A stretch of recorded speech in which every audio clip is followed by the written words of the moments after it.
हमारी कौम ठीक नहीं है, आप क्यों मजाक उड़ाते हैं? अगर मेरा तो आप सोचें कि आपकी तरबियत में कमी है। मुझे कोई फ़र्क नहीं पड़ता। मेरे जो दादा थे वो कायदे आज़म के साथ काम करते थे, कायदे आज़म के वो पर्सनल हकीम थे, जनरल इस्लाम नकवी, वो मेरे सगे मामू थे। जो मेरी मदर थी वो एजुकेशनिस्ट थी, पढ़ी लिखी थी, टीचर थी, पढ़ाती थी। मेरा नाम है सैयदा इर्तिज़ा रुबाब, लेकिन मीरा स्क्रीन का नाम है। मीरा किसने सजेस्ट किया था? बाद में बताऊंगा। यहाँ पर मीरा जो है ना वो ट्विस्ट छोड़ दिया है मीरा ने। मैंने पहला कमर्शियल किया महमूद सिपरा का, सीरत का, 9 से 10 साल, और मैंने पहली फिल्म जो की थी कांटा 10 साल की उम्र में की थी। ये किसी को नहीं पता था। कांटा थी मेरी पहली फिल्म। रीमा को फिल्म से अलहदा किया गया और मुझे साइन किया गया रीमा की जगह। गाने के अंदर ग्लैमर होना चाहिए, थोड़ी सी रोमांस होना चाहिए, तो मुझे अच्छा लगता था। सुष्मिता सेन की फिल्म बंद हो गई थी, मेरी फिल्म शुरू हो चुकी थी। तो हीरोइन्स में से कौन सी हीरोइन आपको अच्छी लगती है? मैं कंटेंट देखती हूँ, फिल्म देखती हूँ, हीरोइन नहीं देखती। और हीरोज में से हीरो भी नहीं देखती? सभी देखिए ना, डिपेंड करता है कि स्क्रिप्ट क्या है, कहानी क्या है। वॉइस ऑफ साउथ एशिया के प्लेटफॉर्म से आप प्लीज कांटा को जरूर दिखाएं। अस्सलाम वालेकुम। वॉइस ऑफ साउथ एशिया के टी टाइम के साथ मैं हूं शहला महमूद और हम आपकी मुलाकात करवाते हैं हमारे इस टी टाइम में शोबिज़ की चमकती दमकती सेलिब्रिटीज़ के साथ, और हम जानते हैं उनके बारे में और उनके रहन सहन के बारे में, उनकी अब तक की जो है वो जर्नी के बारे में। तो हमेशा की तरह आज भी हमारी जो गेस्ट है वो निहायत ही स्पेशल गेस्ट हैं हमारे, और माशाल्लाह से जो है वो उन्होंने फिल्म इंडस्ट्री, चाहे वो ड्रामा इंडस्ट्री हो, चाहे वो फैशन की दुनिया है, चाहे वो एड्स की दुनिया हो, जहाँ भी उन्होंने काम किया वहाँ पर अपनी सलाहियतों का भरपूर लोहा मनवाया है, और हम उनको एक अरसे से इंडस्ट्री पर जो है वो राज करता हुआ देखते हुए नज़र आ रहे हैं, और no one can beat her कि वो अपने काम में जो है वो इतनी यकता हैं। तो बिल्कुल हम बात कर रहे हैं द वन एंड ओनली हमारी इंडस्ट्री की जो है वो मायानाज अदाकारा मीरा जी की। अस्सलाम वालेकुम मीरा, कैसी हैं आप? बिल्कुल ठीक, हमेशा की तरह। हाँ, माशाल्लाह अच्छी लग रही है, फ्रेश फेस। अच्छा मीरा, ये बताइएगा कि जब मीरा नहीं थी, लाइक एक नॉर्मल लड़की थी, तो क्या आपने ऐसा सोचा था, लाइक होता है ना बचपन से आपके हर जहन में आ रहा होता है कि आपको क्या करना है बड़े के, हर कोई अपना एक पाथ सर्च कर लेता है, तो मैं हमेशा से स्पेशल थी। जब मैं पैदा हुई तो मेरा नाम इर्तिज़ा रखा गया है। इर्तिज़ा का मतलब है पसंदीदा, बुलंदी। तो जब मैं बचपन से ही स्पेशल थी और बहुत टैलेंटेड थी, सेंटर ऑफ अट्रैक्शन बन जाती होंगी। और फैमिली में ये थे कि हम सैयद फैमिली से थे। मेरे जो दादा थे वो कायदे आज़म के साथ काम करते थे, कायदे आज़म के वो पर्सनल हकीम थे। सैयद मुजम्मल हुसैन शाह मेरे दादा का नाम था। वो कायदे आज़म और जब उनको सर्व करते थे, उनका लुक आफ्टर करते थे। और फिर जो मेरे नाना थे वो जलंधर में थे, तो पार्टीशन के वक्त वो पाकिस्तान शिफ्ट हुए, तो वो जूलर थे, जेवरात बनाते थे, सैयद मंजूर हुसैन शाह। तो हमारा इसलिए ये बैकग्राउंड है। फिर अब्बा की तरफ से मेरे जो अब्बू थे वो फैमिली में सबसे बड़े थे, तो ख़ानदान की पहली बेटी। और अम्मी की तरफ से अम्मी सबसे बड़ी, पहले अम्मी थी और फिर मेरे 3 मामू, और अब्बू की तरफ से पहले अब्बू थे, फिर मेरे 3 चचा और फिर 2 फूफियाँ। तो दोनों फैमिली का जो मैं पहली औलाद। सही तो बहुत ना पहलोटी का बच्चा, बहुत 9 साल की उम्र में मैंने पहला कमर्शियल किया महमूद सिपरा का, सीरत का, 9 से 10 साल, और मैंने पहली फिल्म जो की थी कांटा 10 साल की उम्र में की थी। ये किसी को नहीं पता। और जो मैंने की एज में आजकल तो बच्चों को चलना नहीं आता, तो ये था कि मैं बहुत शुरू से ही मैं और महमूद सिपरा साहब, उन्होंने मेरे डॉक्यूमेंट्स बनाए, उन्होंने मेरा पासपोर्ट बनाया। तो इसलिए मैं कहती हूँ लोगों को मेरी उम्र के बारे में नहीं पता, लोग मेरे बारे में नहीं जानते। तो आज फिर हम क्या रिवील कर दें कि मीरा की असल उम्र क्या है? नहीं, असल उम्र देखिए, क्योंकि लोग बड़ा जानना चाहते हैं ना आपके बारे में। नहीं, इसलिए जो गूगल और जो इंटरनेट पर जो इन्फॉर्मेशन है वो टोटली गलत है। ओके, वो बिल्कुल ठीक नहीं है ना, वो नंबर्स ठीक हैं। मैं बार बार कहती हूँ, लेकिन मैं आज फिर कह रही हूँ कि वो नंबर्स को ठीक कर लें। वो नंबर्स तो आज आप जो है हमारे वॉइस ऑफ साउथ एशिया के प्लेटफॉर्म से बताइए कि मीरा की जो है वो रियल एज आज मीरा अपने मुंह से बता रही है, प्लीज। मैं साल बता देती हूँ लोगों को। मैं 12 मई में पैदा हुई थी, 12 ऑफ मई, एंड जो है साल भी अगर आप कहती हैं तो बिल्कुल। If you have no problem, अगर आपको कोई मसला नहीं है तो प्लीज़, वो कोई इशू नहीं है। खैर, वैसे ख़वातीन के बारे में ये कहा जाता है कि जी ख़वातीन से उनकी एज नहीं पूछनी चाहिए और मर्दों से जो है उनकी सैलरी की फिगर से पूछनी चाहिए। तो खैर 12 मई जो है आज मीरा साहिबा ने, मैं 12 मई को पैदा हुई कि खुद बताया है आज उन्होंने कि बर्थडे जो है वो आपकी 12 मई को सेलिब्रेट एंड 1985। ओके जी। खैर, तो ये तो हमने एज की बात की आपकी। अच्छा, फिर एक सफ़र शुरू हुआ कि आपको जो है वो कमर्शियल आपने पहला किया, तो उसके बाद जिस वक्त फिल्म की आपको पहली फिल्म की ऑफर हुई, तो फिर एक जाहिर सी बात है छोटी उम्र थी आपकी, तो फैमिली की तरफ से कोई प्रेशर या कोई चीज़ कि नहीं ये नहीं करना वो नहीं करना? नहीं, मेरी मम्मी जो मेरी मदर थी उन एजुकेशनिस्ट थी, पढ़ी लिखी थी, टीचर थी, पढ़ाती थी। फिर ख़ानदान जो फैमिली है, सदात सैयद फैमिली, हमारे इमाम बारगाज़ हैं हरुणाबाद में, हमारे यहाँ मजलिसेस होती हैं।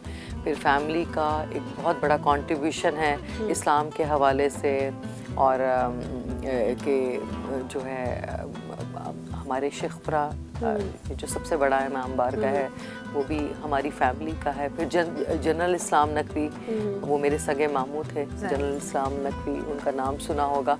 तो फैमिली का बहुत एक सादात, अच्छी फैमिली, पढ़े लिखे लोग, जो फादर थे। तो किसी ने कोई आर्ग्यू नहीं किया कि इतनी छोटी सी उम्र में? सब पढ़े लिखे लोग हैं। और फिर ये कि अम्मी बहुत पढ़ी लिखी थी, अम्मी को किताबें पढ़ने का बहुत शौक़ है, उनको कुरान पढ़ने का, इस्लाम के बारे में बहुत नॉलेज है, कुरान को बहुत समझती हैं और नमाज बाकायदगी से अदा करती हैं। और तो ये था कि अम्मी बहुत ज़्यादा कोऑपरेटिव। तो मैं सिर्फ अगर मैं यहाँ पर मैंने तरक्की की या मैंने कामयाबी, माँ की दुआएं साथ, सिर्फ माँ की दुआएं नहीं, उनका कंट्रीब्यूशन, दुआएं काफ़ी नहीं होती, सिर्फ ये कि उनका जो साथ था, डेली फ़ोन करना, फ़ोन पर कैसी हो, आज क्या किया, जो ये पूछना कि आज क्या किया, जवाब दो, रूटीन, आज डेली की अपडेट।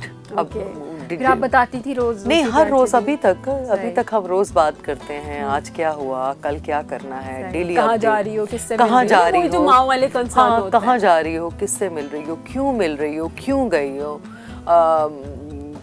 किस लिए, क्या प्रोजेक्ट है, उनके घर पर होटल में क्यों ठहरी हो, घर पर क्यों नहीं ठहरी हो, आज कहाँ ट्रैवल करी हो, किससे मिल रही हो। और हुसैन के लिए भी ऐसे ही डेली उनका फ़ोन आता है, कहाँ जा रहे हो हुसैन, कहाँ किनसे मिले हुसैन।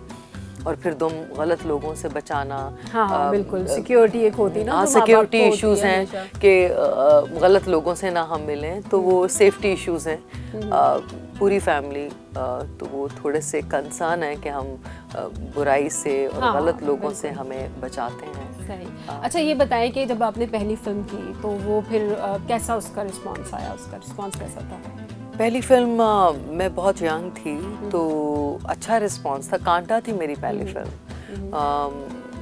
अमान मिर्ज़ा साहब उस फिल्म के डायरेक्टर थे, मोहसिन हसन खान लीड पर मेरे साथ हीरो थे। और उस फिल्म में रीमा को हटाया गया था, उनको कट किया गया था। रीमा को फिल्म से अलहदा किया गया और मुझे साइन किया गया रीमा की जगह। सही। और तो ये अमान मिर्ज़ा साहब डायरेक्टर थे और नबी अहमद साहब कैमरामैन, बरकी साहब कैमरामैन, बहुत सीनियर कैमरामैन थे। मुकाबले में आपके कौन था? मोहसिन हसन खान। मोहसिन साहब। सही। मोहसिन, मेरा बड़ा दिल चाहता है कि पुरानी फिल्म्स वो आप क्यों नहीं दिखाते टेलीविज़न पर। मेरा दिल चाहता है कि कांटा फिल्म को दिखाया जाए। मैं आज देखना चाहती हूँ, मैं देखना चाहती हूँ उस फिल्म को। मैं चाहती हूँ कि जो हमारी जो मेरे फैंस हैं, जो ऑडियंस हैं, जो व्यूवर्स हैं, जिनके लिए हम फिल्म बनाते हैं आवाम के लिए, वो उस फिल्म को ज़रूर देखें। आज के जो लोग हैं आज, तो वो मैं समझती हूँ कि वो अच्छे डायरेक्टर थे और प्लीज उस फिल्म को दिखाएं, आप दिखा दें उस फिल्म को। बिल्कुल, हम वॉइस ऑफ साउथ एशिया के प्लेटफॉर्म से आप प्लीज कांटा को जरूर दिखाएं। एक कांटा फिल्म को, एक इंतहा को। सही। मैं चाहती तो हूँ कि आपने जितनी फिल्में की उसमें आपकी मोस्ट फेवरेट कौन सी रही? कि होता है ना कि आपने कोई काम किया, ओबियसली काम तो सभी अपना अपना किया हुआ काम सारा अच्छा लगता है, लेकिन होता है कि आपका कोई दिल जिस फिल्म के साथ जुड़ा हुआ था। तो देखो वो मेरी कैसी कांटा फिल्म थी? पहली फिल्म थी, फिर मैंने चीफ साहब की, जावेद शेख हाँ, डायरेक्टर बहुत थे। बहुत हिट हुई थी। चीफ साहब के बाद मिस इस्तांबुल के बाद कहीं प्यार ना हो जाए, यस बॉस, फिर उन सब में आपकी फेवरेट कौन सी रही? हसीना नंबरी, आशिक 10 नंबरी, इंसानियत के दुश्मन, इंसानियत के कातिल, ड्रीम गर्ल, एहसास, जीत, आशिकी खेल नहीं, खिलौना, खिलौना तो मुझे भी मर बहुत जीने अच्छी नहीं तरह से देते, याद है, मर मैंने जीने देखी थी। नहीं देते, फिर इसके अलावा देवदास, सोहनी महिवाल, फिर क्या कहते हैं अभी लास्ट में बाजी जो अभी रिसेंटली फिर मुझे जीने दो, जीने दो, बिल्कुल। कहीं प्यार ना हो जाए, हसीना मोइन उनका स्क्रिप्ट था वो, फिर नज़र, कसक, भड़ास, 5 घंटे में 5 करोड़, तो बहुत सारी ना। इसमें सबसे आपके दिल के करीब कौन सी थी कोई ऐसी मूवी? थी तो सारी वो ऑब्वियसली होती है, लेकिन एक होता है ना कि आप बहुत ज़्यादा उसको पसंद आप कर रहे होते हैं या आपके मेरे दिल के लिए करीब सारी होती है। फिल्में इम्पोर्टेंट है। एहसास मुझे बहुत पसंद थी, लेकिन एहसास रुखसती फिल्म, रुखसती एहसास, मुझे रुखसती फिल्म बहुत पसंद है। और अभी सोनी महिवाल रिलीज हुई है, तो सोनी महिवाल एंड रुखसती, एहसास। अच्छा, आपका इंडिया मुझे का जीने नहीं इंडिया के देते। एक्सपीरियंस पे थोड़ी सी इंडिया बात का करते हैं। बहुत नज़र- अच्छा, बहुत नज़र प्यार। फिल्म की थी नज़र आपने, महेश भट्ट तो साहब वो के साथ कैसा रहा वो काम, experience? महेश भट्ट के साथ, पूजा भट्ट के साथ काम किया, सोनी राजदान, आलिया की मम्मी जो हैं, उनके साथ उस वक्त आलिया बिल्कुल मेरे साथ ही सोती थी। और महेश भट्ट साहब is just like my dad, बहुत मेरा ख्याल रखा महेश भट्ट साहब ने, इतना बिल्कुल मेरे दोस्तों की तरह, मेरे जिस तरह बहुत। एंड सोनी राजदान इतनी अच्छी इन्होंने फिल्म डायरेक्ट की, कोलैबोरेशन था।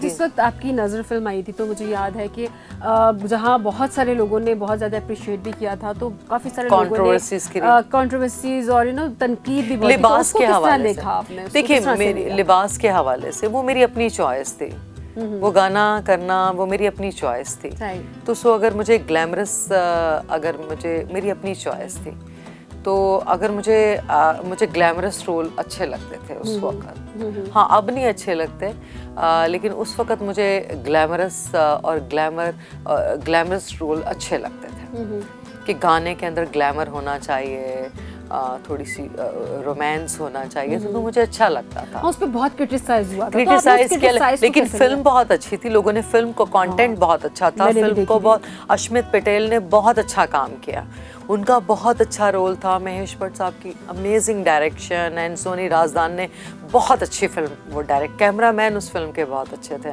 और सब ने बहुत मेहनत की। और मुझे और दी बेस्ट म्यूज़िक कितना अच्छा था, और मेरे दिल में रहो या जिगर में रहो, म्यूज़िक कितना हिट हुआ। तो मैं तो I think I am so blessed कि मुझे इतनी बहुत अच्छी अपॉर्चुनिटी मिली इंडिया में, जो कोलैबोरेशन और काम किया, और मैंने इतना इंडिया में मेरा एक्सपीरियंस अच्छा रहा, इतना मुझे प्यार मिला। फिर झांसी की रानी मुझे एक्शन रोल मिला। अनफॉर्चुनेटली इंडिया और पाकिस्तान के ताल्लुकात ख़राब हो गए, तो हम काम नहीं कर सके, तो सो वो एक बैड, थोड़ा सा ना, झांसी की रानी ना करने का मुझे रिग्रेट है। चले, नहीं, इसलिए कि करने, वो तो मैं साइन हो गई थी। सुष्मिता सेन उनकी फिल्म, सुष्मिता सेन की फिल्म बंद हो गई थी, मेरी फिल्म शुरू हो चुकी थी। सही सुनो, सुष्मिता सेन मिस वर्ल्ड, कहाँ मिस वर्ल्ड और मिस वर्ल्ड, मिस यूनिवर्स, तो उनके साथ एक उनकी फिल्म और मेरी फिल्म शुरू, बड़ी बात थी मेरे लिए, बहुत ऑनर की बात थी कि सुष्मिता सेन मिस यूनिवर्स, और झांसी की रानी वो भी कर रही थी, और झांसी की रानी मैं भी कर रही थी, तो मेरे लिए बहुत बड़ा एहसास था। सिमरन जो रिलीज़ नहीं हुई, मैं प्लीज़ मेरी फिल्म को रिलीज़ कर दें, सिमरन को रिलीज़ कर दें। मैं चाहती हूँ इंडिया तक ये पैगाम पहुँचे, Hindustan times, Bombay times, mid day, please producers और नीरज उस फिल्म के डायरेक्ट बहुत अच्छी फिल्म है, आप सिमरन को रिलीज़ कर दें और मैं वादा करती हूँ कि हर हाल में मैं प्रमोशन के लिए आऊँगी। चले जी, इस मैसेज के साथ अब यहाँ पर एक वक्त हुआ जाता है ब्रेक का छोटे से। हम बिल्कुल ब्रेक से वापस आते हैं और बिल्कुल मीरा जी हमारे साथ मौजूद हैं, उनसे चर्चा भी करेंगे। आपने कहीं नहीं जाना, बस हम यूँ गए और यूँ आए।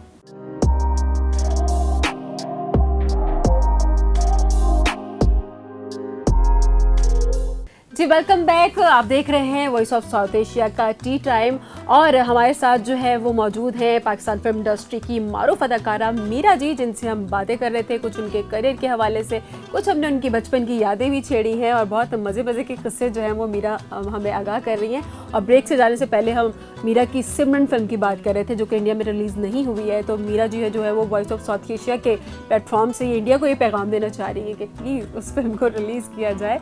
तो ये बताइए कि क्या इशू है कि वो नहीं रिलीज हुई, उसको दोबारा फिल्म को दोबारा शुरू होना चाहिए। और वो फिल्म की शूटिंग 20% हुई है, तो मैं चाहती हूँ उस फिल्म को मुकम्मल किया जाए। सही, मतलब वो हाफ आधे में रह गई थी। हाँ, तो फिल्म को दोबारा से उसको कंप्लीट किया जाए और रिलीज़ किया जाए, ये है। क्योंकि फिल्म बहुत लोग देखना चाहते हैं और स्क्रिप्ट बहुत अच्छी थी, स्क्रिप्ट बहुत अच्छा है। और सिमरन फिल्म तो मुकम्मल है, सिमरन फिल्म को ज़रूर रिलीज़ करें।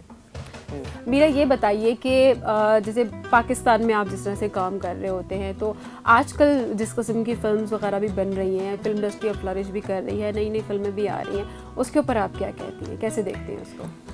देखिए, बहुत सारी फिल्में तो मैंने नहीं देखी, लेकिन कुछ मैंने फिल्में देखी हैं। मुझे HSY का काम अच्छा लगा, उनका काम अच्छा लगा। फिर अभी ईद पर मुझे पंजाब नहीं जाऊंगी, वो फिल्म बहुत अच्छी लगी मुझे। पंजाब नहीं, नदीम बेग का बहुत अच्छे डायरेक्टर हैं, उनका काम मुझे पसंद आता है। फिर एहतशाम बहुत अच्छे डायरेक्टर हैं, एहतशाम का काम बहुत अच्छा है। तो कुछ फिल्म मेकर्स हैं जिनका जो काम करने का अंदाज़, आसिम रज़ा बहुत अच्छे डायरेक्टर हैं, आसिम रज़ा बहुत अच्छी फिल्म्स बनाते हैं, शुएब मंसूर हैं, फिर साकिब मलिक हैं, ये बहुत अच्छे फिल्म मेकर्स हैं। तो हीरोइंस में से कौन सी हीरोइन आपको अच्छी लगती है? मैं कंटेंट देखती हूँ, फिल्म देखती हूँ, हीरोइन नहीं देखती। और हीरोज में से हीरो भी नहीं देखती? सभी देखिए ना, डिपेंड करता है कि स्क्रिप्ट क्या है, कहानी क्या है। तो सम टाइम फेवरेटिज्म पर कास्टिंग हो रही होती है कि फेवरेटिज्म होता है, तो इसलिए मैं कुछ फिल्में हैं जो मुझे पसंद आती है, अदरवाइज कुछ फिल्में हैं जो मुझे अच्छी लगती हैं। अच्छा, आजकल हम देख रहे हैं कि फिल्म इंडस्ट्री के अंदर जैसे पुरानी हमारी हीरोइंस तो हैं ही, लेकिन बहुत सारे नए चेहरे भी हमें नज़र आ रहे होते हैं। जैसे कंजा हाशमी हम देख रहे हैं, बड़ा अच्छा काम कर रही है विकी, और भी बहुत सारे नाम हैं। तो ज़ारा नूर अब्बास हो गई हैं। तो जो यंगस्टर्स जो आ रही हैं, इनमें से आपको कौन, जिसको आप देख के कहेंगे हाँ इसमें बड़ा स्पार्क है? हाँ, मैंने देखा नहीं है, मैं देखूंगी तो फिर मैं उस कमेंट कर सकूंगी। हाँ, मुझे देखना पड़ेगा, पहले मैं देखूंगी तो फिर मैं इसके जवाब दूँ। और हमारे जो हीरोज़ फिल्मों में आ रहे होते हैं, तो किसके साथ काम करके आपको बहुत ज़्यादा अच्छा लगा? मैंने आपसे कहा है कि सबके साथ ही मैंने सबके साथ काम किया, तो मेरा सबके साथ एक्सपीरियंस और सबके साथ काम करके मुझे बहुत अच्छा लगा। मेरा कभी भी एक होता है ना कि हीरोइन की केमिस्ट्री बहुत अच्छी बन जाती है। मेरी अदनान सदीकी के साथ मैंने एक मुलाकात ड्रामा किया था, एक टेलीविज़न सीरियल किया था, और ज़ेबा बख्तियार उन्होंने ये डायरेक्ट किया था सीरियल मुलाकात। तो वो मुझे अदनान सदीकी के साथ काम करके, अदनान सदीकी के साथ काम करके मुझे बहुत, और आज भी मुझे वो काम याद है। मुझे अदनान सदीकी के साथ और ज़ेबा बख्तियार के साथ काम करके बहुत अच्छा लगा था। और एक आपका जो है वो TV1 के साथ भी एक प्रोजेक्ट चला, सीमा ताहिर के साथ, वो डायरेक्टर बहुत अच्छी डायरेक्टर हैं, उनके साथ मैं एक प्रोजेक्ट कर रही हूँ। मेरी ज़िंदगी का सबसे बेहतरीन वो टेलीविज़न सीरियल होगा, बेहतरीन कैरेक्टर। और हम इंतज़ार करें कि वो बिल्कुल वो मैं अगले नेक्स्ट मंथ से हम सेट पर जा रहे हैं। बहुत, मैं उसके लिए बहुत एक्साइटेड हूँ। लिहारी पहली दफ़ा मैं शूट करूँगी, एक बिंदास किस्म का वो कैरेक्टर। यानी उसमें हम मीरा को जो है वो वुमेन बहुत एम्पावरमेंट उसमें का जाएंगे। एक, आप समझ लें कि वुमेन एम्पावरमेंट के प्रोग्राम के ऊपर वो एक स्ट्रॉन्ग वुमेन का कैरेक्टर। वुमेन एम्पावरमेंट के प्रोग्राम के ऊपर वुमेन ओरिएंटेड प्रोजेक्ट सही। है, और वुमेन ओरिएंटेड सेंट्रल रोल, और फिल्म की हीरोइन, सॉरी ड्रामे की हीरोइन, और किरदारों की जान, शहर की जो है वो हीरोइन, और अपने इलाके की हीरोइन। तो डिपेंड सिर्फ स्क्रीन के ऊपर स्क्रीन के ऊपर तो आप हीरो हीरोइंस होते हैं, लेकिन डिपेंड करता है कि बिहाइंड द सीन आपका किरदार और आपका अमल कैसा है, आपकी सीरत कैसी है, आप लोगों से मिलते कैसे हैं, आपका पढ़ना बहुत ज़रूरी है। एजुकेशन जो है वो बहुत इम्पॉर्टेंट है। अगर आपके पास एजुकेशन नहीं है, आप स्टडी नहीं करते, किरदारों को, अपनी ज़िंदगी को रिसर्च नहीं करते, किरदारों को कहानियाँ नहीं पढ़ते, तो मैं समझती हूँ कि आप दुनिया में आने का मकसद है, फिर आप दुनिया में क्या कर रहे हैं? अगर आपने इल्म हासिल नहीं करना, अगर आपने पढ़ना नहीं, अगर आपने स्टडी नहीं करना, तो आप किस लिए आए हैं? इसी बात की कंटिन्यूटी में आ रही थी कि हम देखते हैं सोशल मीडिया पर और वैसे मीडिया पर आपकी इंग्लिश का बहुत वो मनाया जाता है, बहुत मजाक उड़ाया जाता है, और बहुत उसको एक फनी वे में बताया। तो उस चीज़ को किस तरह से लेते देखिए, मैं सीखती हूँ चीज़ों को, मुझे कोई फ़र्क नहीं पड़ता अगर कोई मजाक, इसलिए बिंदास मेरा नहीं, मैं फ़र्क इसलिए नहीं पड़ता कि हम सब सीखने के अमल से गुजरते हैं। जब हम सीख रहे होते हैं तो हम गलतियाँ करते हैं। बिल्कुल। आप उर्दू सीखें, आप बलोची लैंग्वेज सीखें, या आप इंग्लिश के कोर्सेज करें, या आप इस्लामियात की बुक्स पढ़ें, या आप कुरान पाक को पढ़ें, आप गलतियाँ तो करेंगे, लेकिन हमारी कौम ठीक नहीं है। आप क्यों मजाक उड़ाते हैं? अगर मेरा, तो आप सोचें कि आपकी तरबियत में कमी है।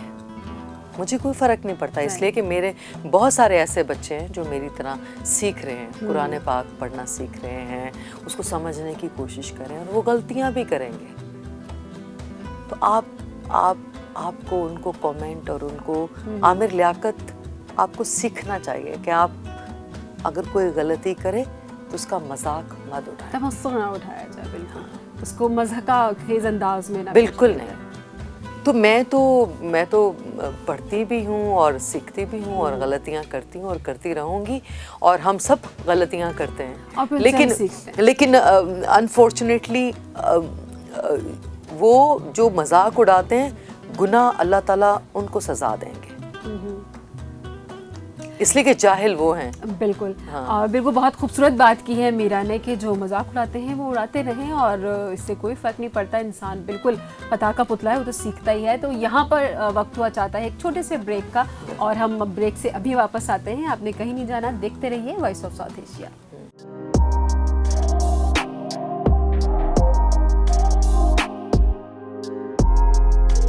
जी वेलकम बैक। आप देख रहे हैं वॉइस ऑफ साउथ एशिया का टी टाइम, और टी टाइम में आज हमारी बहुत ही स्पेशल गेस्ट मीरा जी हमारे साथ मौजूद है, उनसे बातचीत भी चल रही है। अच्छा मीरा, मुझे ये बताइएगा कि कोविड के दिनों में आप यूएस में थी, तो वहाँ फंस गई थी आप, फिर आपको बड़ा एक आपकी रही जर्नी, तो उस वक्त बताएं कि क्या हुआ था उस वक्त।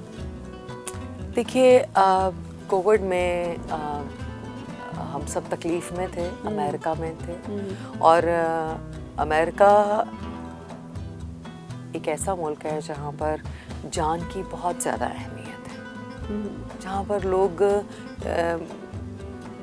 जान की बहुत ज़्यादा अहमियत वैल्यू करते हैं, आपकी ज़िंदगी को वैल्यू करते हैं, आपके एहसास को, आपकी तकलीफ़ को वैल्यू किया जाता है। वो पाकिस्तान नहीं है जहाँ पर अगर आप तकलीफ़ में हैं तो आपका मजाक उड़ाया जाता है, अगर आप गलती करते हैं तो आपको माफ़ी नहीं मिलती। तो वहाँ कैसी रही जर्नी उन दिनों में जब आप वहाँ फंस गई थी? तो मैं अमेरिका में रहती हूँ, मैं अमेरिका में मेरी फैमिली है, और मैं बहुत खुश हूँ उस मुल्क में, बहुत प्यारे लोग हैं। तो कोविड के दिनों में हालात बहुत ख़राब थे, और बंद हो गया था, पूरा मुल्क बंद हो गया था, और इस वजह से फ्लाइट ऑपरेशन था, फ्लाइट का जो ऑपरेशन था, एविएशन इंडस्ट्री बंद हो सब बंद था, वो तो सब बंद था। मैं पाकिस्तान में नहीं थी इसलिए मुझे पता नहीं, लेकिन अमेरिका में सब कुछ बंद था। एविएशन इंडस्ट्री बंद थी, एमिरेट्स एयरलाइन, नहीं हमारे यहाँ भी सब बंद था। एमिरेट्स एयरलाइन, एमिरेट्स फ्लाई नहीं कर रही थी बिल्कुल, कोई एतिहाद एयरवेज, तो जिसकी वजह से तो फिर मैनेज किस तरह किया? मैनेज ये कि मेरे पास मैंने फिर रिक्वेस्ट की, मैंने prime minister of Pakistan Imran Khan साहब से रिक्वेस्ट की कि मैं पाकिस्तान आना चाहती हूँ, मैं अपने मुल्क आना, और मुझे ऐसा लग रहा था कि मैं मर जाऊंगी, मैं ज़िंदा नहीं बचूंगी, बिकॉज जो सिचुएशन थी, जो हालात थे, जो कि एक कोविड, तो मैं डर गई थी बहुत ज़्यादा। मुझे ऐसे लग रहा था कि बस मैं मर जाऊंगी, और मैं बस ये चाहती थी कि मैं अगर चली कुछ हो गया मैं यही तो रह मैं गई। प्लीज़ मैं अमेरिका में नहीं, मैं पाकिस्तान सही, अपना मुल्क की मोहब्बत होती है ना। तो मुझे डर गई थी मैं बहुत ज़्यादा कि मैं बचूंगी नहीं, बस बहुत ज़्यादा। सही। अच्छा, ये तो मेरा हम प्रोफेशनल उसकी आपकी बात कर रहे हैं, आप अब थोड़ा सा हम आते हैं आपकी थोड़ी पर्सनल लाइफ की तरफ। तो मोहब्बत के बारे में क्या ख्याल है आपका? मुझे मैंने हमेशा, I don't want to talk about my personal life, because I think कि जो आपकी ज़ाती ज़िंदगी होती है, कुछ ऐसा होना चाहिए जो आपका हो, आपका। सो मैं मैं चाहती हूँ कुछ मेरे पास रहे, सब कुछ अवाम के पास नहीं जाना चाहिए, या सब कुछ कैमरा, सब कुछ शो बिजनेस के लिए नहीं है, लेकिन कुछ मेरा भी है, बचा के रखा हुआ है। हाँ, कुछ मैंने बचा के रखा हुआ है। सही। तो मीरा, जो नए आने वाले मैं ये कहूँगी कि मैंने एक प्रोडक्शन हाउस बनाया, Meera films and media house के नाम से। शफकत फाउंडेशन एक इदारा है। मेरी ख्वाहिश है कि हम छोटे क्लिनिक्स बनाएं, मेंटल हेल्थ से रिलेटेड क्लिनिक, जहाँ पे, बिकॉज आप जिस्मानी बीमारी से कहीं ज़्यादा इम्पॉर्टेंट है मेंटल हेल्थ के जो इश्यूज़ हैं, इनको हाईलाइट किया जाए। मेंटल हेल्थ के जो इश्यूज़ हैं, और हमारे यहाँ 99% जो है वो मेंटल हेल्थ के इश्यूज़, मेंटल फिज़िकल मुझे कम नज़र आते हैं, लेकिन यहाँ से मुझे प्रॉब्लम ज़्यादा नज़र आती है। मैं चाहती हूँ कि शफकत फाउंडेशन, मैं चाहूँगी कि आप मेरा अकाउंट नंबर लोगों तक पहुँचाएँ। मैं मेंटल हेल्थ इस अवेयरनेस पर काम करना चाहती हूँ, कर रही हूँ कि उजागर किया जाए मेंटल हेल्थ के इश्यूज़ को। इसके क्लिनिक्स बने पाकिस्तान में, शहरों में, गाँव में, देहातों में, कस्बों में क्लिनिक्स बनने चाहिए। और वो मैं आपको, क्योंकि आप हमसे कांटेक्ट करें अगर आप, तो हम आपको डॉक्टर्स प्रोवाइड करेंगे, हम आपको जो स्पेशलिस्ट, जो स्पेशल लोग हैं, परफेक्शनिस्ट हैं, स्पेशल लोग हैं जिनका तजुर्बा है, जो हम आपको वो लोग प्रोवाइड करेंगे। हम आप तक पहुंचाएंगे उन लोगों को, ताकि वो आप इस बीमारी से आप निकल सकें। Meera films and media house के प्लेटफॉर्म से ये है कि मेरे पास कंटेंट है, स्क्रिप्ट्स पड़े हुए हैं, मैं प्रोड्यूस करना चाहती हूँ, डायरेक्ट करना चाहती हूँ, मेरे पास कोलैबोरेशन करना चाहती हूँ नए लोगों के साथ, पुराने लोगों के साथ, सीनियर्स के साथ, जूनियर्स के साथ, और जो नए हैं जो करना चाहते हैं, जिनके अंदर पैशन है सीखने का, कुछ वो कोलैबोरेट करें। मैं उनको सिखाना चाहती हूँ, जो मैंने सीखा है मैं सिखाना चाहती हूँ। सो इसलिए मीरा फिल्म्स का मैं आपके साथ शेयर करूँगी, तो मैं चाहती हूँ कि लोग मेरे साथ कोलैबोरेशन। बिल्कुल, मीरा जो है वो ओपन फोरम एक ऑफर दे रही है सबको, नए न्यू कमर्स को जो इधर उधर फिर रहे हैं, जिनको कुछ सीखने को नहीं मिल रहा है, तो मीरा जी हाजिर है अपनी सर्विसेज देने के लिए। तो बिल्कुल भरपूर। तो सॉरी, मैंने गवर्नमेंट से भी रिक्वेस्ट की थी कि आप इंडस्ट्री को सपोर्ट करें, लेकिन आप जैसे मेरे पास कुछ प्रोजेक्ट्स हैं, तो मैं उनको बनाना चाहती हूँ, तो मुझे पैसे चाहिए, तो क्योंकि जब तक बजट नहीं होगा मैं कैसे काम करूँगी। सो इसलिए मैं चाहती हूँ कि ये आवाज़ जो है वो ऐवानों तक सब तक पहुँचे। यानी कि भी बहुत काम करना है मीरा ने। हाँ, अभी बहुत काम करना है, शौक है, और मैं स्पेशली अपने लिए नहीं, अब मैं अपने से ज़्यादा जो सोशल वर्क की तरफ आ गई। सोशल वर्क मैं अपने से ज़्यादा मैं जो स्ट्रगलर्स हैं उनके लिए सोचती हूँ। मैं अपने से ज़्यादा जिनको जो तकलीफ़ में हैं, जो कुछ करना चाहते हैं, उनके पास प्लेटफॉर्म ही नहीं है, लोगों के पास प्लेटफॉर्म नहीं है, कैसे वो ऊपर आएंगे, कैसे उनका टैलेंट आप ये कितने स्ट्रगलर्स हैं, कितने सारे स्टूडेंट्स हैं जो काम करना चाहते हैं, कितने सारे इन्वेस्टर्स हैं, जो प्रोड्यूसर्स हैं, जो सही मैनेजमेंट के लोग उनको ख़राब करते हैं। तो मैं चाहती हूँ कि मैं डायरेक्ट आपको अपने ऑफिस का एड्रेस, आप ज़रूर यहाँ पर अगर कुछ बनाना चाहते हैं, कोलैबोरेशन चाहते हैं in terms of money, in terms of funds, acting, production में आना चाहते हैं, या मेंटल हेल्थ से रिलेटेड जो क्लिनिक्स हैं जो मैं सोशल वर्क कर रही हूँ, अगर आप अपने इलाके में बनाना चाहते हैं प्लीज़ आप मुझे ज़रूर कांटेक्ट करें और मैं आपको पूरी तरह से सपोर्ट करूँगी। सही। अच्छा मीरा, ये बताएं कि इर्जा आपका बचपन का नाम था, तो मीरा कैसे पड़ा? मेरा नाम है इर्तज़ा, मेरा नाम है सैयदा इर्तज़ा रुबाब, लेकिन मीरा स्क्रीन का नाम है। लेकिन हमारी फैमिली माशाल्लाह हम सैयद फैमिली से हैं, अल्हम्दुलिल्लाह अल्हम्दुलिल्लाह, अल्लाह ताला का बहुत शुक्र है तो कि बहुत अच्छे घराने से एक बहुत अच्छा खून है। तो किसने सजेस्ट किया था ये मीरा, किसने सजेस्ट किया था ये? बाद में बताऊंगी। यहाँ पर मीरा जो है ना वो ट्विस्ट छोड़ दिया है मीरा ने अपने नाम के बारे में कि किसने रखा था वैसे, क्योंकि मीरा बहुत डिफरेंट सा नाम है, तो इर्तज़ा से मीरा की तरफ जाना ऑब्वियसली कोई ना कोई तो जर्नी। लेकिन मेरी अम्मी बहुत पढ़ी लिखी थी, हमारी फैमिली बहुत पढ़े लिखे हैं, सब लोग फैमिली में सब लोग बहुत सपोर्टिव भी हैं, एक दूसरे को सपोर्ट करते हैं, केयर करते हैं, एहसास का रिश्ता है, एक दूसरे को समझते हैं, कोई चालाकी होशियारी और दो नंबरी हमारी फैमिली में नहीं है। बहुत सादे लोग हैं और बहुत मेहनत, बहुत मेहनती है हमारी फैमिली में, सब लोग बहुत मेहनती हैं। और आप भी एक अरसे से मेहनत करते चली आ रही हैं, तो अपना काम बहुत फोकस्ड हैं और बस। तो जनाब मीरा थी हमारे साथ, कुछ खट्टी मीठी बातें, कुछ उनके बचपन के किस्से, कुछ उनकी प्रोफेशनल लाइफ और कुछ जो है वो उनके आगे मुस्तकबिल के प्लान्स थे जो मीरा साहब हमारे साथ शेयर कर दी थी। Thank you so much Meera आपके वक्त के लिए। और बिल्कुल जनाब आपका भी बहुत शुक्रिया, थैंक यू सो मच कि आपने मुझे इनवाइट किया, मुझे बोलने का। I am so happy to be here. बहुत शुक्रिया, थैंक यू। आपका बहुत बहुत शुक्रिया। हमें भी बहुत अच्छा लगा आपको ऑन बोर्ड लेके अपने साथ। तो इंशाल्लाह वॉइस ऑफ साउथ एशिया के टी टाइम के साथ अगली एपिसोड में फिर हम इंशाल्लाह किसी न किसी बहुत ज़बरदस्त मुस्कुराते हंसते मुस्कुराते और हमारे जो इंडस्ट्री के झिलमिलाते सितारे हैं उनके साथ फिर हम आपकी किसी न किसी के साथ मुलाकात करवाएंगे। यहाँ पर हमारे प्रोग्राम का जो वक्त है वो हुआ चाहता है ख़त्म, तो तब तक के लिए हमें इजाज़त दीजिए। अल्लाह हाफ़िज़।